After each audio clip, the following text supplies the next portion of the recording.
Mara had always been warned about the dark woods behind her village, but curiosity got the best of her one night. Under the pale light of a crescent moon, she ventured into the forest at midnight, thinking it would be a harmless adventure. The trees towered above her, their branches like gnarled hands swaying in the wind. As she wandered deeper, the sounds of the village faded until only the eerie silence of the woods remained. A thick fog rolled in, wrapping around her legs like cold, spectral fingers.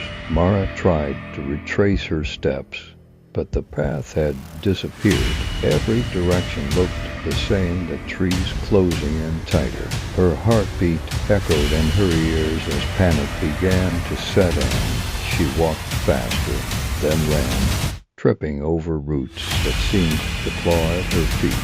Suddenly, she heard a distant whisper, faint but unmistakable, calling her name. Mara ... She froze, scanning the dark shadows. The voice seemed to come from nowhere and everywhere at once. Her breath quickened, her skin prickling with dread. She called out, hoping for a response, but the only answer was the whisper, growing closer. Mara ...